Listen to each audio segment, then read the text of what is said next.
है रंग मंच ये सृष्टि सारी, पहचान कर्म से होती हमारी। अंधियारों में भी चलकर अंधियारों में भी चलकर हिम्मत नहीं जो हारते, निर्बल भी उन्हें मशाल बनाकर जीवन अपना निखारते। हमारे पास जैसे कंट्रोलिंग पावर होती है, तो हम किसी चीज़ को कंट्रोल करते हैं। जैसे हम गाड़ी को कंट्रोल करते हैं, क्लच का उसमें कितना ही रोल है।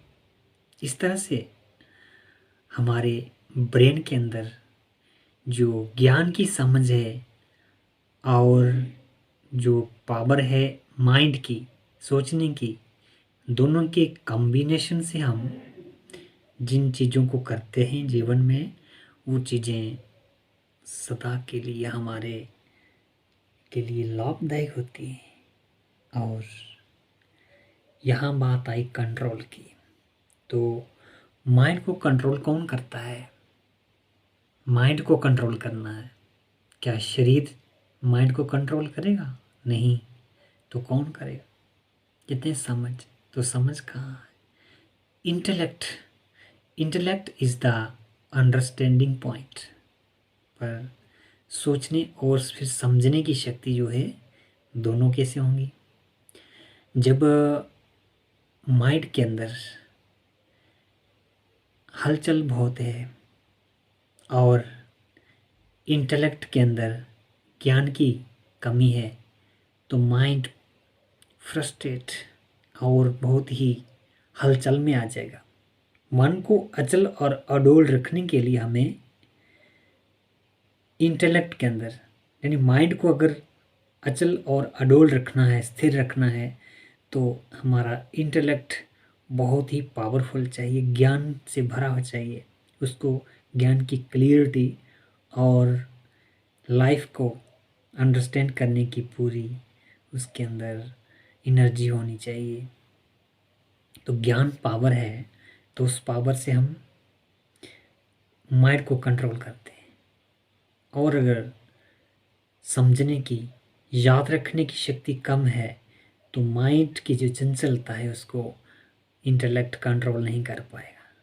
इसलिए माइंड को पावरफुल रखने के लिए हमें प्योर थॉट्स और peaceful thoughts, honest way of life, because honest is the best policy. जब कोई इंसान इंसाफ पे चलता है तो निश्चिंत रहता है, उसको हेर फेर की बातें बनाना, कहना ये ज़रूरत नहीं पड़ती। और जब हेर फेर भी बातें आती हैं, तो फिर माइंड के अंदर इतनी ताकत नहीं होती और इस तरह से हमारा इंटेलेक्ट भी उसमें कुछ भी क्लियर नहीं कर पाता और माइंड कन्फ्यूज़न में चला जाता। इसलिए हमें सदा सद्गुणों को ही धारण करना है, जिससे हम उन देवी शक्तियों से बड़ी बड़ी चुनौतियों को पार करते हैं। क्योंकि तब आत्मा पावरफुल होती है जब उसके दोनों ही बच्चे, माइंड और इंटेलेक्ट, सच्चे। इसलिए जैसे पेरेंट्स होते हैं, उनके दो बच्चे हैं, दोनों ही अगर अच्छे हैं, उनका कोई भी कंप्लेन का कोई भी ऐसा पॉइंट नहीं है बाहर से, तो उनके पेरेंट्स उन पे गर्व करते हैं, उनको कोई भी चिंता नहीं, कोई भी बच्चों के प्रति कोई ऐसी शिकायत नहीं। तो उनके बच्चों के प्रति डिसीजन लेने में कोई संशय नहीं रहता कि इनको वहाँ भेजें ना भेजें, डाउट ख़त्म हो जाता क्योंकि वो सच्चे हैं।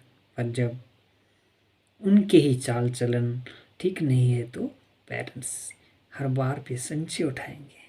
इसलिए आत्मा जो है माइंड और इंटेलेक्ट को अगर अच्छे से चलाती है, इनके आत्मा की ही दो पावरें हैं, इंटेलेक्ट और माइंड। इसलिए हम इन दोनों को ऐसे समझते हैं जैसे एक ही इंसान के दो चलने के कदम है या फिर दो आंखें हैं। इसी तरह से एक आत्मा की दो शक्तियाँ जो मन और बुद्धि है, ये हमारा इंटेलेक्ट और माइंड जो है दोनों कंबाइंड होने कंबाइन होकर जो कर्म करते हैं वही सही मेनू में सफलता है।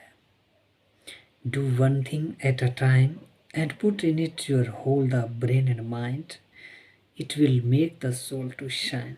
Then to reach at the goal, it will take no time. When the mind is out of control, then the intellect is not in power to control the mind. Okay? Because in intellect, there is no clarity of knowledge, and what is better for the mind. The intellect is not getting that information from anywhere. इसलिए कि mind को control करने के लिए intellect की ज़रूरत है, और इंटेलेक्ट में अगर ज्ञान की कमी है तो माइंड उसके कंट्रोल में नहीं रहेगा, और अगर इंटेलेक्ट में सफिशिएंट नॉलेज है, अंडरस्टैंडिंग है, एक्सपीरियंस है, तो इंटेलेक्ट माइंड को निरंतर अपने स्थिरता में रखेगा। इसलिए सबसे पहले है इंटेलेक्ट को पावर बनाएं, उसको रियलाइज्ड करें। और इंटेलेक्ट देखिए याद रखने की शक्ति है, समझने की शक्ति है, पर मन सोचता है। सोच समझ कहते ना, अच्छा सोच समझ कर काम करना। तो सोचने का काम हमारा माइंड करता है और समझने का काम हमारा इंटेलेक्ट करता है। इन दोनों के कंबाइंड स्वरूप से जो सत्यता की एक सही हमें दिशा मिलती है, तो वो हमारी दिशा सही होती है।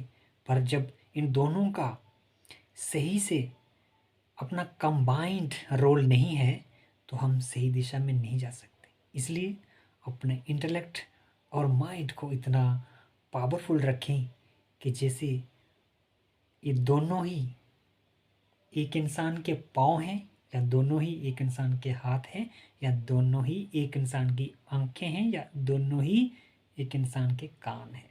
इसलिए अगर हम दोनों को बराबर नहीं चलाते हैं तो ऐसे जैसे कि कहीं ना कहीं कमी महसूस हो रही है, और माइंड के अंदर जो चल रहा होता है उसको इंटेलेक्ट ऑब्जर्व करता है, एग्जामाइन करता है, और फिर उसकी इवेल्युएशन करता है कि इसका रिजल्ट क्या है।